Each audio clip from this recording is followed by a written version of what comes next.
Cody Rhodes will be taking on Randy Orton in the final of the King of the Ring tournament at Night of Champions in Saudi Arabia, maybe somewhere else, this Saturday after the main event where Cody beat Jey Uso in the semi-finals. But what does that mean for the next several months of large WWE Championship storytelling?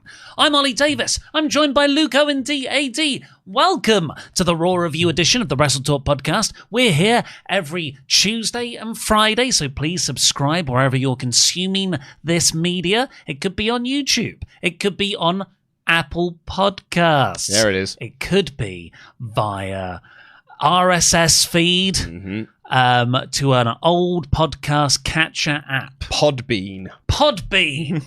Send in your Podbean reviews. We don't know where that is. So you'll have to email them in. Yeah, email them to podbean@gmail.com, I'd imagine, is probably the email address they've got set up for their customer support. And also press the thumbs up button if you're watching this live on YouTube, and leave a comment down below with what you thought of this episode of Monday Night Raw, and send in those chat gables to WrestleTalk.com/support. We'll read out every single one over $5. Yeah, you mentioned that we're here every Tuesday and Friday, but we'll also be here this coming Sunday reviewing Night of Champions, though I won't be, because despite the fact this was the go-home show for Night of Champions, I still keep forgetting the Night of Champions is this weekend. And I shouldn't forget that it's this weekend, because I'm not here. I'm at a wedding on Saturday, which is why I'm not here for the podcast review on Sunday. Sati Niangi will be sat in my chair for the review this coming Sunday.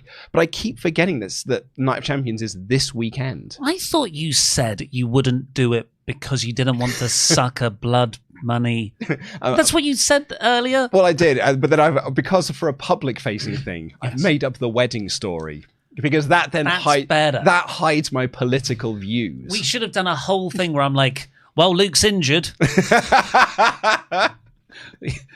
He looks totally fine. We're not going to address it in the next segment. It's all in the voice.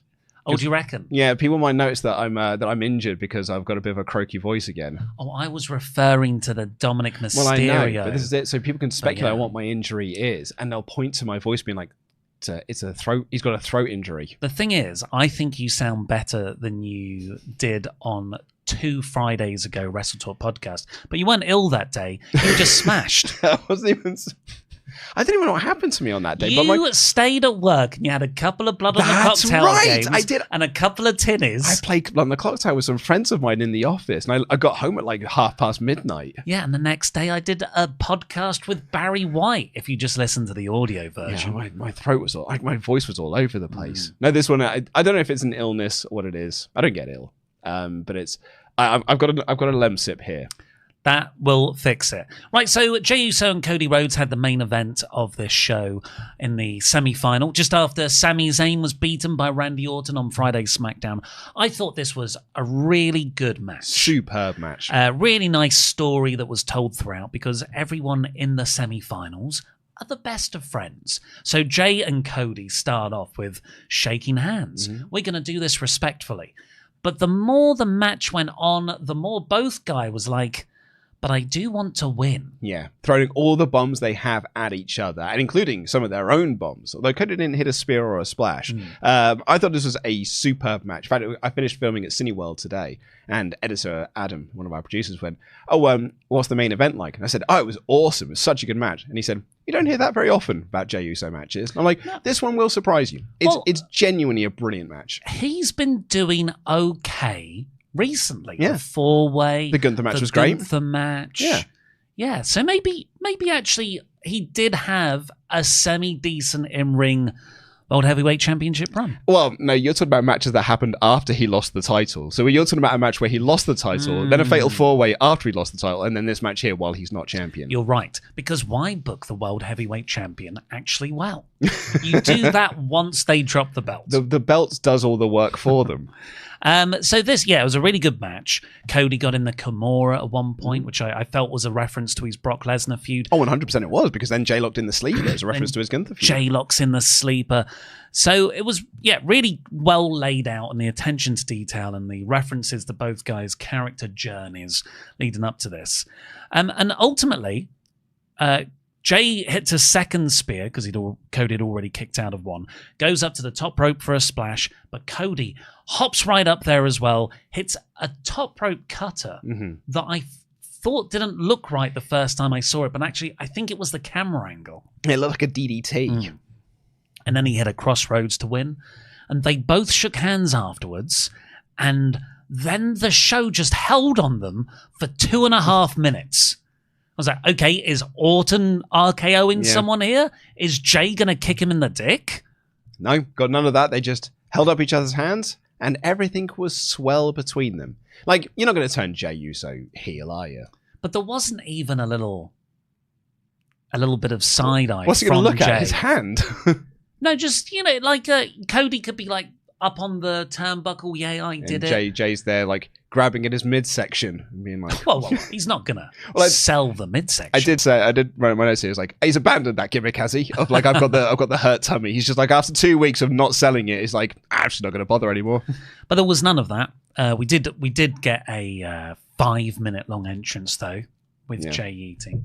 A lot of skip. But so, a bit of facetious comments aside, I thought this was a tremendous main event. And actually, it's capped off. We haven't capped off yet because we've got the finals this coming Saturday. But it's been a really good tournament. It was Corey Graves on commentary said, back in the day, King of the Ring used to be this one-night thing. It used to be just like, it's a war of attrition. It's like, how far can you push yourself to win this tournament? Whereas like now, it's just the best of the best, at their best, at their peak, at their highest level, competing to see who is the best.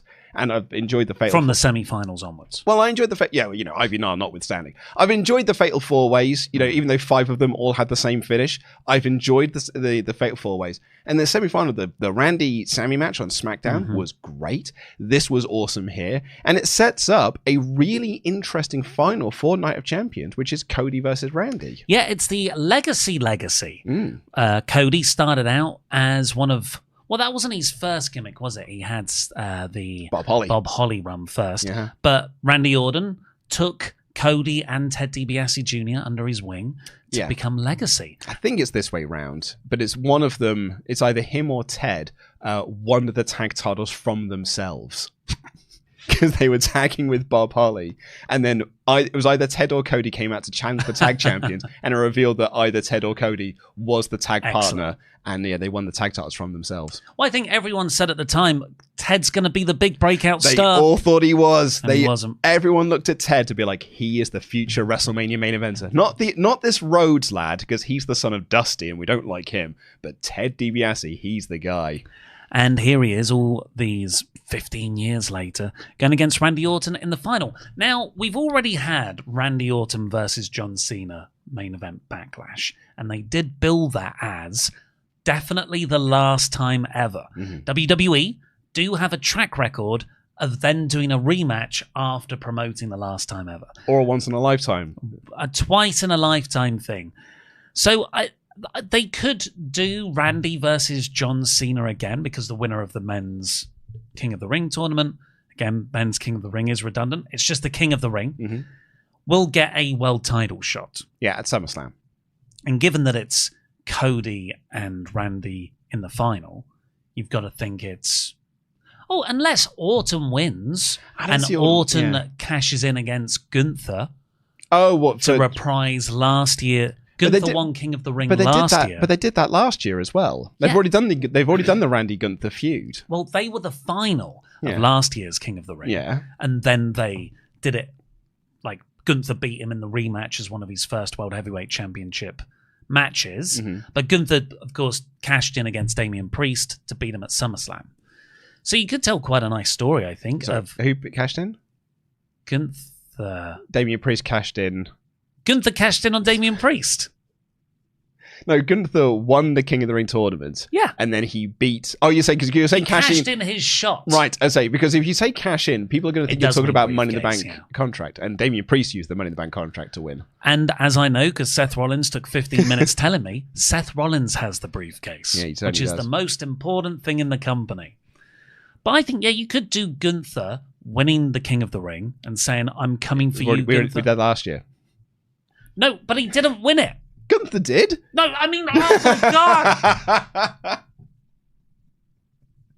Orton Orton wins the King of the Ring. Yeah. And he says, right, you won it last year, I won it this year. I'm beating you for the title this time round. And it's a really good accolade for Orton because, he's won Money in the Bank, he's won the Royal Rumble, he's won like every other title. This is I'm pretty sure he's not a former King of the Ring winner, so that would be another accolade to add to the legendary career of Randy Orton.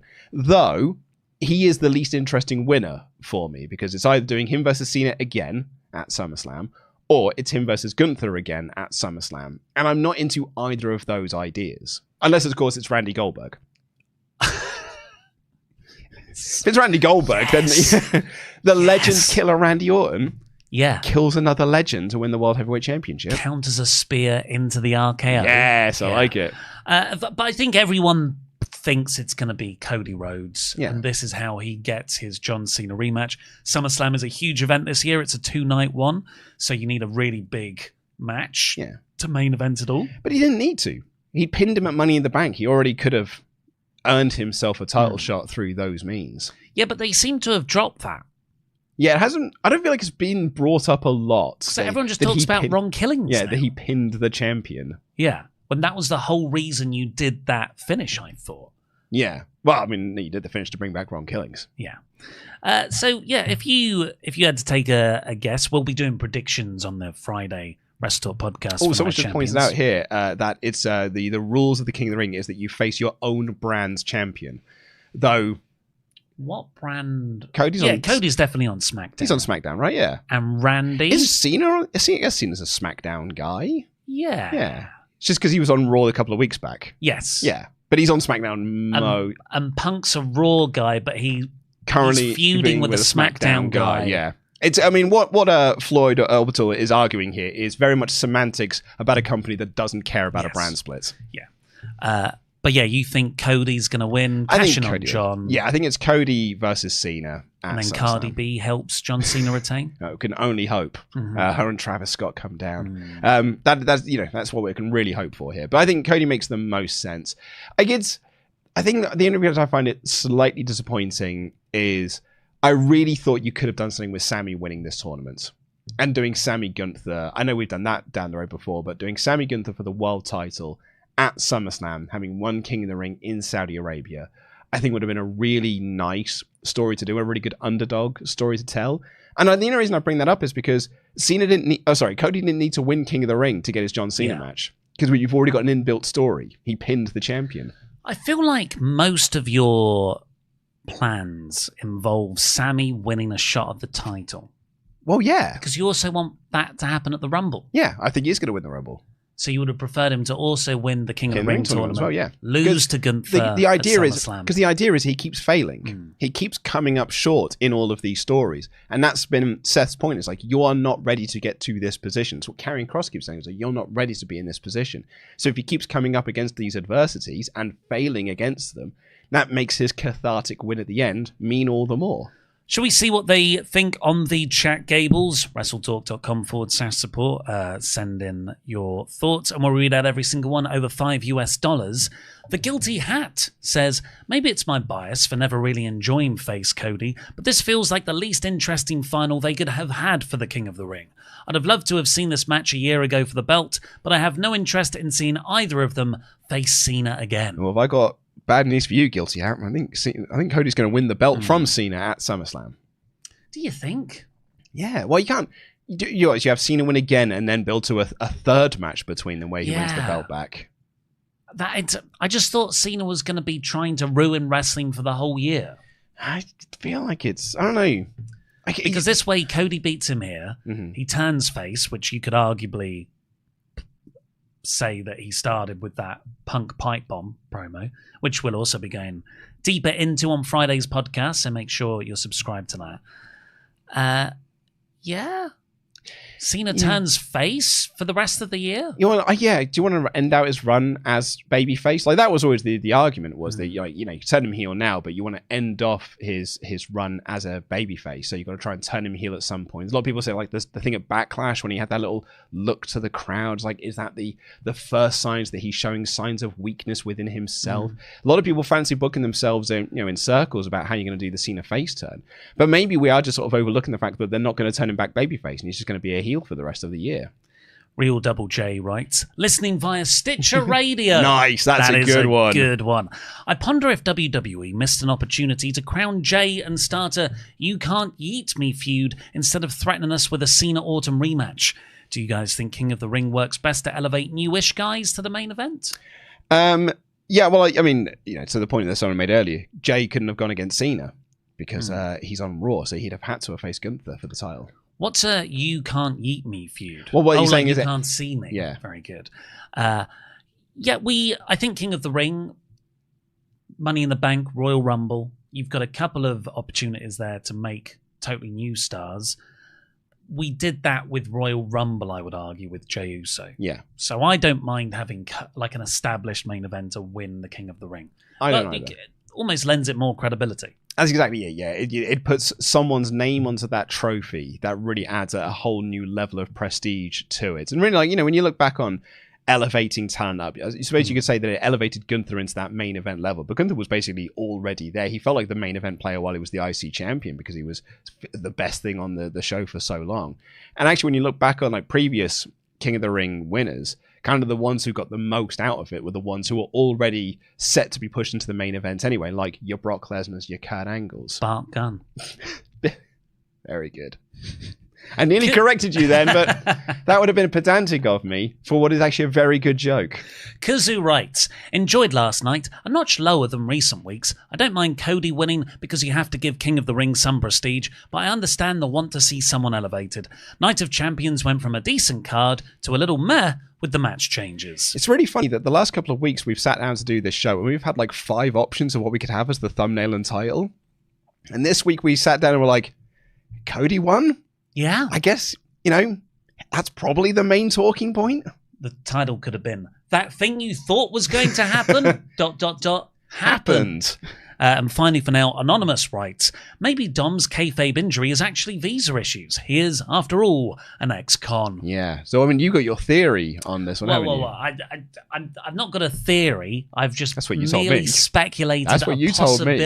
You was like, I've been on QAnon.com and I've been looking as to what's happening with this Dominik Mysterio quote-unquote injury. You're right. That's where we hang out. It's QAnon.com. Yeah. Please keep getting in your chats to WrestleTalk.com/support. We'll read out every single one over $5 before the end of the show.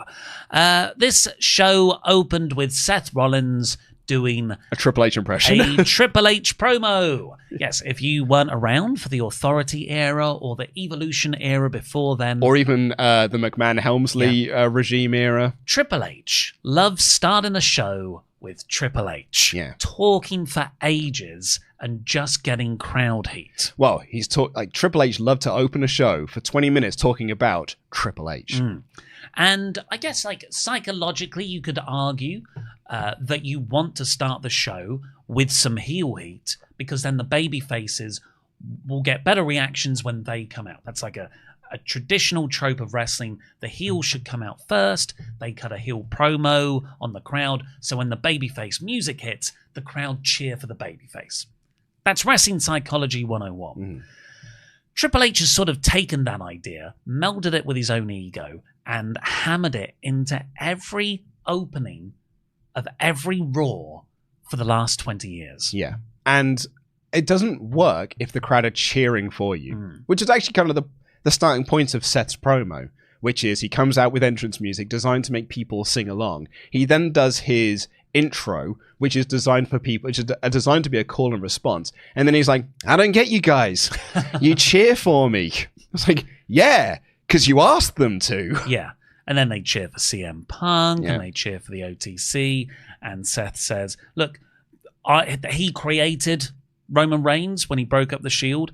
He said Punk was only brought back so WWE can capitalize on how much Seth Rollins hates him. And then he looked down the camera lens and went, and that's the truth. And I thought, what a really weird thing to essentially go, and that's a shoot, brother. Yeah. And it made me think, is it the truth? Well, so Paul Levesque saw CM Punk's free agency status and was like, I could bring him back for Chicago for one of the biggest pops in wrestling history. And, hell froze over and I can make a lot of money from it. Or I can do it because Seth Rollins doesn't like him. Well, maybe both. What happened on that War Games show? In which case, then, that means that Seth's point's not correct. They immediately started the Seth Rollins feud with CM Punk. Yeah, but that's not. I don't think that that's to cash in on Seth Rollins' hatred of CM Punk. Like, they are doing that as part of the story, but that's not the reason CM Punk was brought back. And then it might be. I don't know. He outlines that the main problems for them currently are LA Knight and Penta, and Bron Breakker's about to take on Penta next, and Bron's there like, woof, woof, woof. Everyone in the company is in a race for second place because Seth has the Money in the Bank briefcase. And that's it. That took 15 minutes. It was 15 minutes to say, here are the members of my group, and I'm the Money in the Bank holder. Facts we already knew. But, like Stan Lee always said, every comic book is someone's first comic book. Perhaps this is the Triple H era of Raw. Every Raw is someone's first episode of Raw. So you need to have the heels come out and establish who they are. Yeah. I would not follow that comic book series if every comic book issue had 5 minutes of one character recapping exposition. The first 5 pages is just Spider-Man being like, hey, so my name's Peter Parker. Uncle Ben. And the same thing on SmackDown. I know Seth wasn't on there, but Paul Heyman's promo I felt went way too long. But they got 3 hours to fill. I feel like this faction is a bit... It's gone off course slightly. It's not totally derailed, but I thought we were all really excited about them when Bron Breakker joined and when Bronson Reed joined. But yeah, right, they're not doing anything. Well, they're on ice. They're on ice at the moment because they're not in any title programs. And so they've got to wait until King of the Ring is out of the way, and then they could get back into some title program stuff. But until then, you just got to put them on hold into a feud with LA Knight, which actually has really kind of dragged them into the mid-card. Like, it doesn't feel like a main event act anymore. It just feels like it's sort of upper mid-card act. And it's basically just a placeholder until we can get towards SummerSlam, when they'll probably kick into gear and it'll be Seth versus Roman. Yeah, no, cash in maybe as well. His briefcase. Well, yeah, I mean, if it's... Because I'd imagine it'll be Seth Roman at SummerSlam. You know, maybe that's on night 1. And then Seth cashes in on night 2. This went into a really good Penta versus Bron Breakker match, which was, going normally. Bron Breakker dominating a lot. And then they go to break. They come back from the break and they say, here's what happened when you were all away and the commercials were playing. Bron is dropping Penta's tummy onto the ring post. He's hitting his flying lariat off the apron over the announcer's table. Yeah, and then when we came back, because this happened in another match, we came back and they were in the rest holds. They went from the exciting stuff to rest holds. And I'm like, you got this the wrong way round. But it was a really good cruiser monster dynamic. And in the end, Bron caught Penta's sort of springboard high cross with a spear to win. Really good. Really good. And also satisfyingly clean. Yes, that's what I thought. I was really pleased. Clean finish. Seth, Reed, Heyman, they were just there. They weren't even there. Well, but they were just there in the promo segment. Yeah, they went to the back and then they came out afterwards, and then Seth was like, Penta, that's your last warning. Stay out of our business. But he just won. Yeah. And that's a good thing. I think Bron gets a lot of it. Penta doesn't really lose a whole lot out of it because he's lost to one of their top guys that are in the top faction. So it's fine. And he had a really good showing. Yeah. Yeah, I thought this was good booking. Do you want me to ruin it? Okay. So I would have actually started this episode with Bayley and Becky Lynch. Give it that kind of opening prestige match spot for the Intercontinental title. We're starting, and right away we've got the co-main event of the night, just like AEW Dynamite does. Then I would have had the Chad Gable Penta interaction earlier on. So that would happen afterwards, because we'll get to that later. It's where Penta breaks Chad's arm. Then we have later on we have the promo, which won't drag down the front of the show so much, goes into the Penta Breaker match, and then El Grande Americano, maybe holding his arm, could cost Penta the match. Little bit protecting Penta. I am not going to support your push for an interference finish on a show where we're also really happy that Penta and Breaker had a clean finish. It's too clean. This show was too clean. Is also, you are missing a key part of the Paul Levesque booking philosophy, which is you do an angle on this show here to do a follow-up angle in 3 shows' time. Like, that's the Vince era of things. You do an angle that sets up an angle later on. You'd like do 2 weeks worth of stories in 2 segments. Triple H is much more spread this out. We've got this Chad Gable attack here. Your El Grande Americano spot is guaranteed to happen in a Penta match. But Penta's not going to have another match now for about 2 weeks. All about that momentum. We got a Liv Morgan recap, just like her injury last week. And then we're backstage with AJ Styles and Adam Pearce. And you can't, because the Liv Morgan recap, you feel that he's going to back reference Liv Morgan. But he actually says Dominik Mysterio is the one who's injured. So the Night of Champions Intercontinental title match is off. And AJ's like, what, did he strain his mustache? Pierce is like, no, it's a legit injury. Yeah. So the match Night of Champions is no longer on, and he said when he is cleared to wrestle, you can have that match. And your theory that you got from QAnon.com is, well, this is just my I think it's always suspect when matches get cancelled shortly before shows held in areas of big geopolitical unrest. Yeah. It's only what r/tinfoil hat is telling you, yeah. And, you know, AJ Styles was very close to the Good Brothers, who were very vocal about the Saudi Arabian issues from the past, you know, the mechanical issues.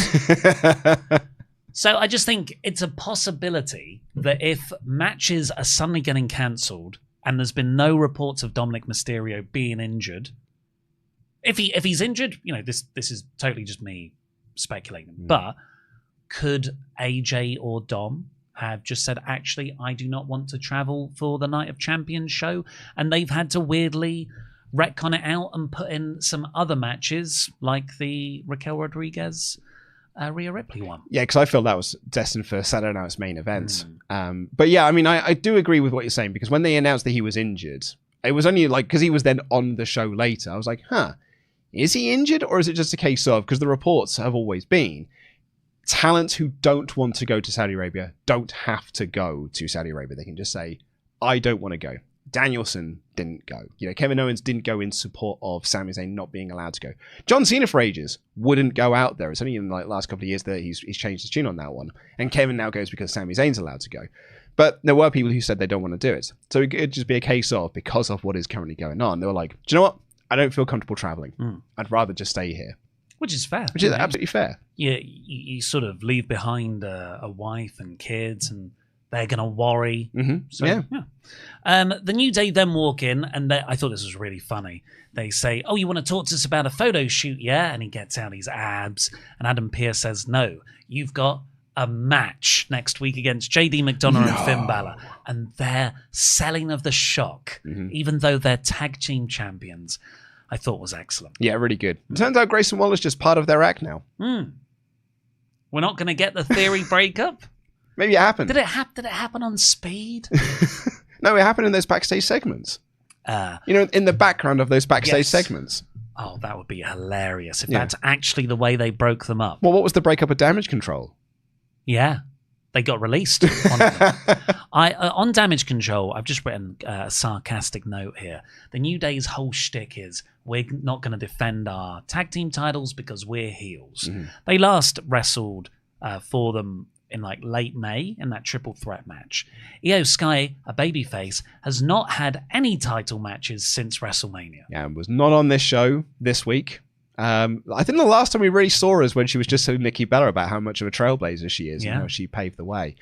Apparently she was on a segment with Asuka, I think, in a commercial break. Okay. So we didn't see that. We didn't see that one. And then last week she set up the match with Liv Morgan that unfortunately isn't going to happen. But okay, so they're might do an Asuka match, which would be, I'm up for that. Maybe that could be an Evolution match. Grayson Waller, threatens Adam Pearce for treating his New Day mates badly. Then we get a pre-recorded interview with Michael Cole and Goldberg. Goldberg just sort of says standard stuff. Well, okay. I think Goldberg came across as a bit of a knob in this segment here. Is it because he said the words verbal assault? No, it's because what he said was, in so many words, is that he disrespected my family and he embarrassed me in front of my child and my wife. And I could not stand for that. So I knew I would get my revenge one day. And then he won the world title. So then I was like, and now's my chance to do it. Yeah, Makes it sound like you're not actually looking to avenge your family, Goldberg. You just want to win the belt again. Well, then it comes back to Michael Cole. Wasn't this weird? Yeah. Well, Cole says, actually, by the way, off air, I asked Goldberg, it's an interesting thing, isn't it? Because now it's for the title. If you win the belt and it's your retirement match, what happens? And Goldberg apparently replied, yeah, it'd be interesting, wouldn't it? An interesting dilemma is what he called it. So, like, what they did is they had that bit where it was like, I'm doing this for my family. My family would disrespect it, so I'm going to show Gunther, like, this is how you respect someone's family in my adopted home state of Atlanta. Then it comes back to Michael Cole's like, I also asked him about his retirement match. I'm like, that's way more important than all the other stuff. Why isn't this in the pre-tape bit? This should totally have been Goldberg saying, I want to win your championship, and Gunther saying, if you want my championship, I'm not going to have you just walk in here like every other time and you instantly get granted a shot. I want your career. Yeah.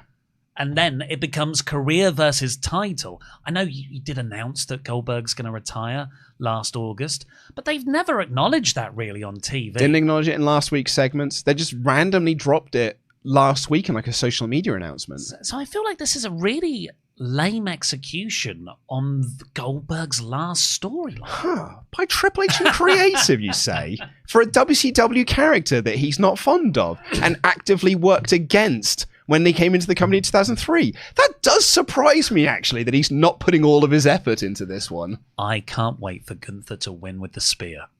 That's all I say. Well, here's the thing you are probably missing is, do you know who'll be front row for this? Bret Hart. Sundberg. Sorg? Yeah, Sorg. Sorg will get in the ring because Gunther will be out there, you know, verbally assaulting him at ringside. And then when the referee goes down, this will probably be about like minute, 2 of the match. While Goldberg's selling, referee's down, Sundberg gets in the ring and he hits the spear and he hits the jackhammer for a near fall. Sundberg is going to hit a jackhammer on. Have you actually seen him as of late? No, he's not. Grown up. He's like he's playing the football now. Yeah, well, as you know, time is it does make people grow, I guess. Yeah. So yeah, Sundberg is going to hit the spear and possibly the jackhammer on Gunther. That's my big prediction for the match. That's fun, and he wins. No, I think it sets up a near fall. Well, but that's probably minute. That's 2:15 into the match, and then at 2:45, Gunther hits the powerbomb. I do think this is. I totally agree with everything you said about Hunter. Obviously, not really caring about Goldberg's final match, but you've got so much there. It's a title match. It's a retirement stipulation. It feels weird that they're not ironing out those very, very clear bits more on TV. It's just, Goldberg just seems to not have thought about the idea that this is definitively his last match. Or the company has thought about. Because, like, surely... What happens if he wins? Because surely, if the company have signed off on you being in a title match, and it's your final match, the WWE will have a contingency plan. They did it for Mick Foley at WrestleMania 2000, and a kayfabe explanation. If Foley wins the title at WrestleMania 2000, he is still retired, the belt will be vacated, and there'll be a tournament, we'll crown a new champion at Backlash. And it was never going to come to pass. Foley was never going to win that title. It was all for The Rock to win. Lol, Triple H won. But it was never for Foley to win. But they had at least a kayfabe explanation as to why the company has got this contingency in place. So I'm quite disappointed with this Goldberg booking so far. Finn Balor gives a pep talk to the Judgment Day backstage in the wake of Liv Morgan's injury.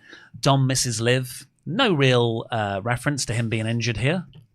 Well, this was taped before someone had made the decision they weren't going to go. I would have liked Dom's injury to have been a broken heart. Oh, very good. Lyra at the end of Revenge of the Sith, just had to get our prequel chat in there. Lyra talks to Bayley backstage. Lyra's like, are we cool? And Bayley's a bit tetchy. And I've got a lot on my mind. Don't worry. When I win the IC belt from Becky, you'll be first in line. Yeah. But before that, we've got to get through Jade Cargill wrestling. She took on Roxanne Perez in the semi-final of the Queen of the Ring tournament. Roxanne was excellent. Roxanne was very good. Roxanne was brilliant. Roxanne was very good in this match. She does all the heel character work. She's getting out of the ring. She's running around the ring. She's working over Jade's leg. Roxanne's facials, we'll talk about it again in the Raquel angle later. They're perfect. Yeah, so great. Like she's the prodigy. Like she is someone who, from a very young age, everyone was like, oh, she's got everything you need. And she is so good. And considering that she has got not a huge amount of experience, compared to, Jade's been wrestling for 5-ish years now. At 20, like she debuted during the pandemic. 3 years, yeah. No, it's longer than it's 5 years. 5 years. Yeah, I think she debuted in 2020. Was it in 2020? Yeah, where she tagged with Shaq. So like she's been doing this for a while. Maybe it was 2021, so maybe it's 4 years. But she's been doing this for a while. And it's not like Roxanne's been doing it for way longer than her to be the ring general and carry a match. But she did, and she was the ring general within this match. And she really did her best to make Jade look really, really good. Didn't work all the time, because, Jade whiffed a boot, massively so, glancing blow though it was. And then I do not know what happened with this finish. Do you want me to explain it? I thought I would tee you up to take us through the finish then. But what happened is Jade avoids getting hit by the pop rocks, and she hits a powerbomb. And it looks like she's going to do the old double powerbomb gimmick, where she's going to lift up and hit the second one. And so she lifts her up a little bit, and then just gently places her back on the floor, fobs that off, throws her, and then so I'll just hit Jaded for the win. Jaded. Yeah, well, Jade had a bit of good selling when she was sort of firing up her leg. Yeah. But yeah, I didn't think it was her best performance. No. She won, though, as, she's probably going to win the whole tournament. And Asuka came out afterwards because they'll be in the final at Night of Champions. Yeah, good visual. And, I think you have to give Jade this solo run because she is so impressive, and she is so just a physical presence on screen. She's got that aura about her, so you should be trying to go through all the singles run, but I don't feel like it's hitting as much as it did when she was in the tag run with Bianca. Sheamus is backstage with the Alpha Academy geeks, and then Rusev walks up to him to sort of have a tense moment. And what did Sheamus say? That you were the worst of the League of Nations? The most egotistical member of the League of Nations, a group that had Alberto Del Rio in it. I hope they become a tag team. Oh, go in a sort of bar direction, best of 7. 100%. I'd do it. The Banger Bros. Redo the bar and just have Sheamus and Rusev as this big meaty team. So that will probably set up a match between them soon. Gunther then came out and had his retort to the Goldberg promo. And this was one of the more impassioned Gunther promos you'll ever see. Yeah, it was great. He said it's not 1999 anymore, it's 2025. He sees a 58-year-old one-trick pony who can't lace his boots. He officially apologizes to Goldberg's wife and child for what he's going to do to him. Love it. The myth and legacy of Goldberg dies. Yeah, good promo. Great promo, actually. And then he was gone. Yeah. Becky Lynch then was interviewed backstage by Jackie, and she thought that Lyra and Bayley are conspiring together. More good work from Becky's paranoid character. But then Jackie sees Sami Zayn. He's right there, interviews Sami about losing to Orton, and Karrion Kross walks in and says, "You're never going to be world champion, Sami. You just lose, lose, lose." So Sami punched him in the face. Yeah, and they're going to have a match at Night of Champions. Yeah, and stormed off. And then Karrion starts laughing with Scarlett stroking his face with her naily gloves. I'm surprised it's a Night of Champions. Doesn't this feel like top of the second hour Raw match? I could have sworn they've already had a match. They have, haven't they? No. No? Yeah, so I'm guessing Karrion actually fought AJ? How he fought AJ, yeah, for sure. I thought they already had this match, and then they just ignored that it happened. Huh. I've been on Cage Match and I can't see any mention of it. Well, the timeline shifted then. Yeah. So yeah, Kross has Sami exactly where he wants him. He's getting a match on pay-per-view. So Kross's plan has completely worked out for him because he can't get a match on Raw. He's just wrestling on main event at the moment, but he's manipulated Sami Zayn into getting him a match on a PLE. So shout out to Karrion Kross, that master manipulator. I really think he needs a good performance. Yeah. Because we've all been saying he's getting great crowd reactions at the live shows. One of the loudest pops when we were there and in London. And his promo work's been fantastic, but there's just something that isn't connecting whenever the match starts. Yeah, we've always said, not we've always said, I'm going to use the royal we, but sort of the conversation online, and I've used this myself, is that he's a great presentation, the entrance is awesome, great promo, but then the bell rings. I will be very curious to see this match at the weekend. I think him getting a match on the pay-per-view and getting a brand new shirt probably means he's re-signing as well. Yeah. We got Bayley versus Becky Lynch after that for the Women's Intercontinental title. I thought this felt big time. They did the big ring introductions, and it was a really good match. Match was awesome. This was so good, with the exception of the finish. It was such a good finish. I didn't mind the finish. Oh, come on, man. It was dog ass. Look, it wasn't Penta losing clean. Like, it's not that bad. But the match itself, I thought, was so good. Probably talk about putting over the history of them as well, is that they were half of the four horsewomen, but they never really had that same emotional connection that some of the other horsewomen had with each other. And that means that when they go to do moves, they kind of already know what the other one is thinking. So they played up that a lot throughout the match. Kicked out the Bayley to belly. Bayley hit a manhandle slam of her own, but Becky rolled to the outside. I thought this was really, really terrific. And actually, this next segment here I thought was even better. Because what happens is that Becky throws Bayley over the announce table, and then starts burying her under chairs and stuff, runs back into the ring, asks the referee to call for the count out. And then Lyra comes out to save Bayley and start getting her from underneath all of this rubble. And, Bayley then starts brawling with Becky. And Becky at first is trying to get Lyra to hit her to cause the DQ. And I'm like, that's very good, a bit of a heel shenanigans there. But Lyra's not a dumb babyface. She's not just going to hit Becky for the sake of hitting Becky to cause a DQ. That would make her look like an absolute moron. So what instead happens is this allows Bayley to get on top. Becky accidentally hits a sliding drop kick onto Lyra Valkyria. Bayley goes up top to hit her top rope elbow. And Lyra just jumps in the ring and starts punching on Becky and causes the DQ. What a fucking idiot. Yeah, Bayley really had this match under control. And that's when Lyra, overcome with anger, jumped in. I totally agree with you. For whatever reason, it didn't bother me. I don't know why. Because everything you're saying I agree with. Yeah, I wrote it. I was like, of course it's this finish. Because this is the Triple H template of doing a triple threat match, is you have a singles match, and then the person who's going to be the third in the triple threat match comes out and causes a DQ. And that he's done this time and time and time again, and yet I still did not see this one coming. And it annoyed me when it happens. Well, he's finding more annoying ways to do it. I guess. What's new. He's doing it to make his babyface look even dumber each time he does it. So Bayley and Lyra argued afterwards, but they didn't come to blows, and Becky escaped with the belt, looking very pleased with herself. Yeah. Rubbish. Great match. Rubbish finish. Chad Gable's backstage giving Ivy Nile advice, and then he sees Penta. He's like, wait a second, Ivy. Walks over to Penta, just starts trash-talking Penta. You loser. Because he lost to Bron. He's like, Bron should have ripped off your mask. And then Penta just beat him up and did the arm sacrifice spot. Yeah. So we'll see in 2 weeks' time where Americana comes out with his arm in a little bit of a sling.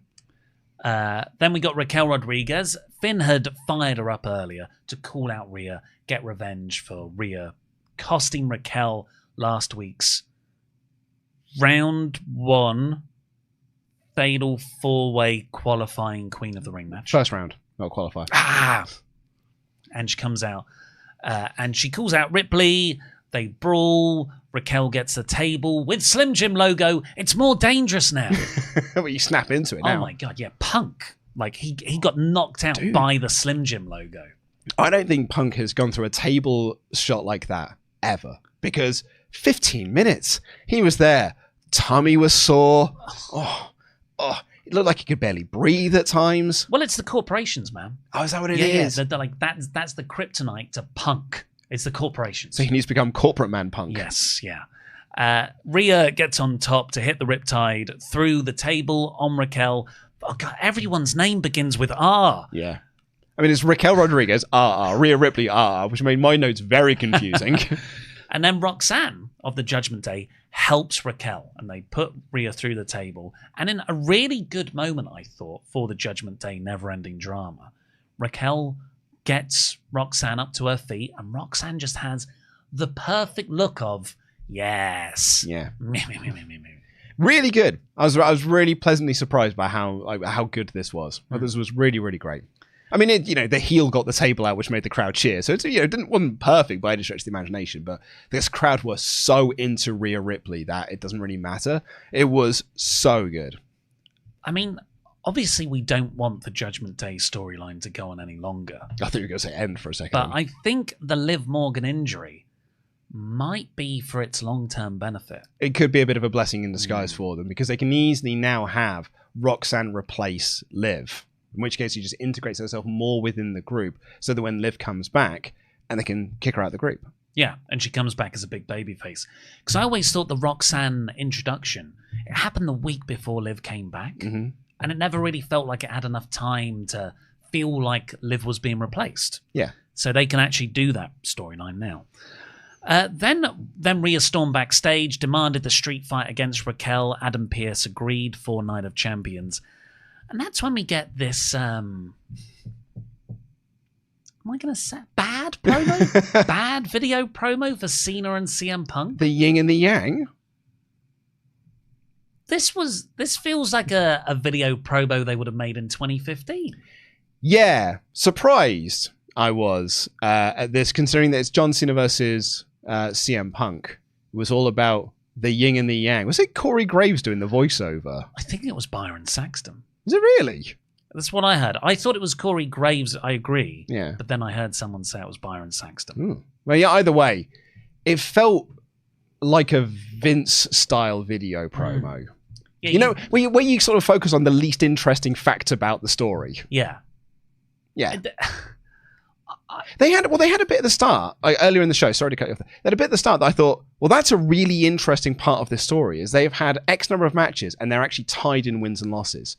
So that's a really and now they're going for this title. They haven't had a singles match in for however many years. That's kind of the most interesting part of this, and you can tie that into the pipe bomb promo in 2011 and Cena's one from Friday SmackDown. But no, they were just sort of focusing on other aspects of this, which I didn't think were as interesting. Kevin Nash apparently used to say something in the WWE writers' room where they're like, well, we can bury, I can't remember who it was about, but there was a wrestler outside the company and they were talking about ways they could bury that person on WWE programming by like a parody sketch or some kind of line. And then Kevin Nash said, no, because he's a smart guy. You bring them back and then you bury them.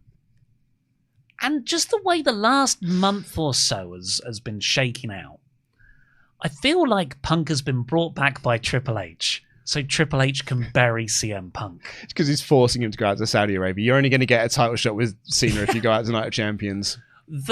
I kept on saying, look, they haven't done the big match at Money in the Bank because they're saving it for the Chicago crowd. That's the more important factor about the original Cena Punk match.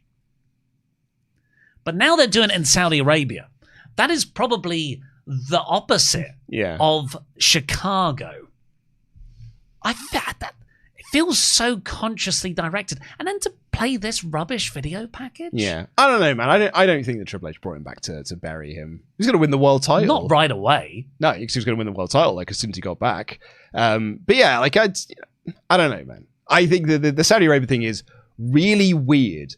But I do think they've also done quite a good job of dancing around Punk's hypocrisy. I think they've done a terrible job. Well, what I mean, they've done a good job, and they've never actually outright said it. They never said, by the way, he once put out a tweet about The Miz that he's had to apologize for.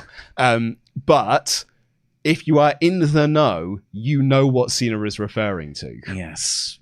But yeah, then it was the main event of Cody Rhodes beating Jey Uso. Overall, I gave this 70%. Not really an episode I particularly loved, but the main event was good. Yeah. And so was Bayley, Becky, and so was Bron and Penta. It's a Triple H Raw 3 weeks from a pay-per-view. We're 3 weeks out from the previous pay-per-view. This is the sort of standard of 3 out of 5 Raw that you're pretty accustomed to at this point. Good show. You know, I've seen way worse episodes of Monday Night Raw, way worse, like more egregious episodes of Monday Night Raw. A totally serviceable episode of Raw, but not a lot going on. Like, there was no, like, big angle on the show. There was no big story beat on the show. It was just stuff happens. See you next week. And, yeah, thought that was absolutely fine. Lol that Night of Champions has only got 2 title matches on it. Well, you know, it's because poor old Dominik got hurt. I suppose you're right. Before we get into our remaining chat gables, let's say a big thank you to our wonderful pledge hammers on Patreon. The torrential tribute Spencer Vaughan Hagen. Did we do these ones already? Because the 17th of Raw. Oh, yes, we have, but they've just not been crossed off. But we got They're one all down done then. Yeah, we've got this one down here for the 24th of Raw. Just one, a brand new pledge hammer. Ruler of the House of Cards, Jack Avery King. Look at that. Because you got, and the point that you did, you got your own dedicated Patreon shout out here on this podcast. Also, thank you to everyone who's signed up for Patreon recently. Hope you enjoyed the exclusive episode of TLC that we had go up over the weekend. Seen people really enjoyed that one, the 10 best face turns that we did in there. People particularly enjoyed, because it's on Patreon, that the first minute or so was completely derailed because we thought it'd be funny to be childish and draw some penises on our boards. We had whiteboards, we had a couple of pens. Yep. We're going to draw some penises. Penises. Penises. Yeah, patreon.com/WrestleTalk. Please go over and support us there, where you'll get loads of exclusive videos and shout-outs on this show. Right, remaining chat gables, WrestleTalk.com/support. Aziz writes, hey gents, I was thinking maybe we might get Punk Cody Cena 3-way at SummerSlam. Redemption for that disregarded idea by Punk in Cena Rock 2 from 2013. At the end, Seth cashes in on whoever wins.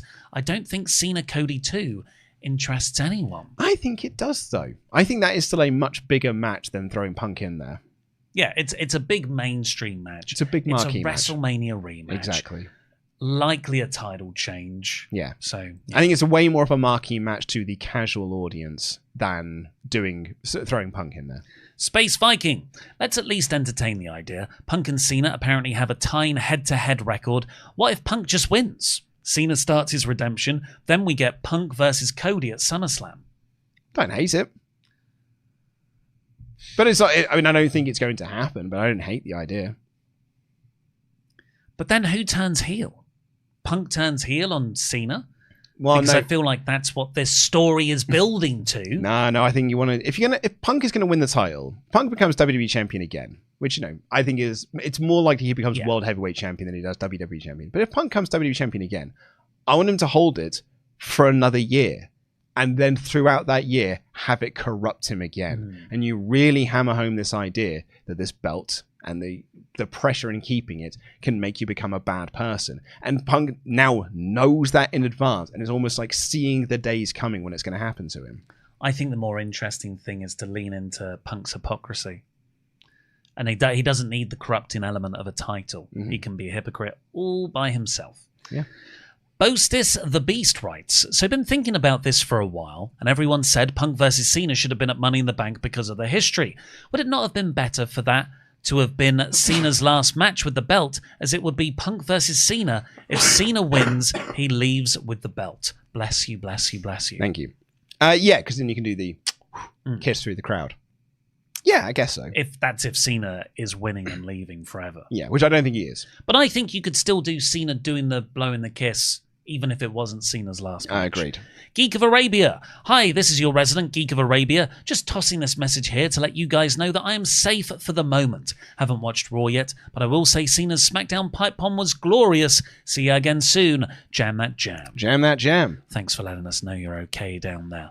Pat Bustis. Enjoyed last time. I've been thinking about the Cena... Oh, this is the same chat as the one earlier. Yeah, can it's Bustis, both Bustis the Beast and Pat Bustis. Can we just double check that one, moderators?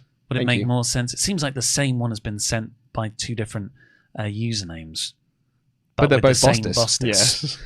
Jake Wilsey, watching this late, could you please talk about the Cena pipe bomb if you haven't done so yet? Well, that'll be this Friday's episode of the WrestleTalk podcast. We're going to go into it, because otherwise we've got to do a bit of a rushed review of it here. So we're going to be talking about it then. Broad strokes? Yeah, I liked it. Yeah, I thought it was interesting. Yeah. I don't think it's promo of the century. No. I mean, I'm more of the slant that what the hell are they doing? Cena's it's a Cena turned babyface in that promo, just like how the original pipe bomb turned Punk babyface. Yeah, I thought it was okay. I thought the one he did on Cody was much better. Oh leaps and bounds better promo. But I think it was cool for him to do a pipe bomb promo on CM Punk in circumstances that also involved R-Truth again.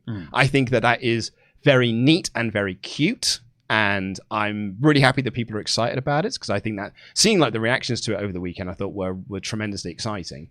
But I thought the Cody promo was way better. Rafael Garcia. So after last night, which one had you more excited? John Cena's anti-pipe bomb, AJ never getting the IC title, or the slow realization that Dom has only defended against the Sons of Shapes, Penta, who is short for Pentagon Jr. and Octagon Jr. Yeah. It's only Shapes, man. He's just going against the Shapes. But who's next? What's another shape they have? Bron Breakker, he's just one big square. He's a rectangle, I guess. Does anyone have the names of Shapes? I don't know if we Johnny Square? Well, surely someone should beat him with the triangle. Very good. A Ninja writes, I hate these commercial segments. It feels like the people I want to see always end up getting relegated to these segments as almost to cool them off. Io deserves better for being one of the greatest wrestlers to hold a belt in that company. She is. It's insanity to me that the reaction that she was getting in the lead up to and post WrestleMania, that she has just been put on ice as the women's world champion. I think it is insanity. Yeah, those sort of hot tag comebacks pre-Mania were brilliant. Do you know what she got over? Just pointing at herself. Just doing a kip up and being like, it's me. I just did that. People were like doing it in the crowd. She was getting that over. Ryan Conger writes, WWE booked 58-year-old Goldberg in a title match like it's still 2003. He's got a 2-move set, gets winded walking to the ring, and nearly ends careers every time he's out there. With a great roster waiting, they chose nostalgia over sense. They chose a retirement match, and it is nice to give people with legendary status like Bill Goldberg, like him or not, and I get the impression that the people who are not Bill Goldberg fans are ones who were not watching when he was at his peak in 1998. And that is completely fine, because if you've only seen him from 2016 onwards, he's just a guy that comes in, has title matches, loses, then comes back and has more title matches. And he does do these 3-minute punk rock matches where it's just spam your finish and go to the end, which I quite liked, and I got a huge amount of kick out of. But I'm also someone who was there at the peak, so I've got that nostalgic attachment to it. But you should be able to give these wrestlers these retirement matches and these big retirement moments, because there are some wrestlers who never got to have these sorts of things, who are just as important to the industry as Goldberg was. And if you're a promoter, he's got name value. It's his retirement match. It's Saturday night's main event, which is built around being a nostalgia show. It would be negligence to not book a match like this in Atlanta. And also, you're trying to screw over All In. So you should book this match. That, in fact, is more sense than anything else. Is you're trying to screw over All In. Book Goldberg in his retirement match in his adoptive hometown. Kevin writes, when Sammy beats Seth for the World Heavyweight Championship at Mania, I need him to beat every guy that beat him when he was close to reaching the top and broke his heart and mine. Not as a revenge tour, but more a I can beat you tour. Roman, Randy, Gunther, Seth, KO, if fit. Oh, that's a really cool idea. But usually you get that the other way round as the build-up to the title. But in terms of proving himself as a champion, that's a really good idea, Kevin. Roach Senpai. Oh, we've got a new member, Gundam3192. Thank you very much. Roach Senpai writes, apologies if this was already mentioned, but since Liv is out injured, shouldn't she relinquish her tag title and a new tournament happens to crown new champions? I understand kayfabe and all, but consistency is something WWE has very much a lack of. Yeah, well, it's a title that doesn't matter, so you don't have to worry about these sorts of things. They can just hand it across to, they did this with Bianca and Jade, so they got precedence. But you've got Evolution coming up. You could have had a tournament.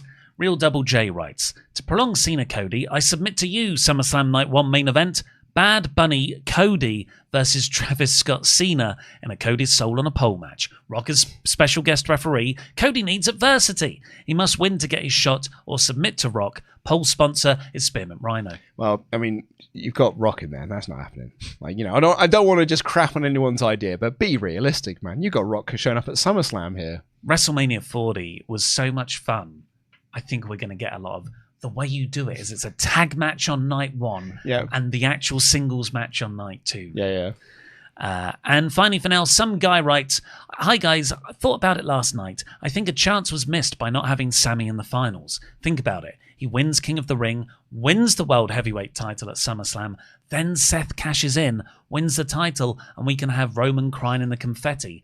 But good." See, my idea was that Seth cashes in and makes it a 3-way and pins Sami Zayn to win the title. That's better, I think. Otherwise, you give away the win moment. Yeah. Which I think's better saved off on. Completely. And sorry, Bostis, was that your name? Bostis? Yeah, Bostis. It seems you've sent in one chat 8 hours ago and then roughly the same chat 30 minutes ago. So that was nice. What he went to WrestleTalk.com/support. The second that Raw finished, I was like, I'm going to get my thoughts in on Raw now. And then woke up and was like, I need to send my thoughts to. When I was watching live, I was like, I need to get my thoughts into the WrestleTalk boys.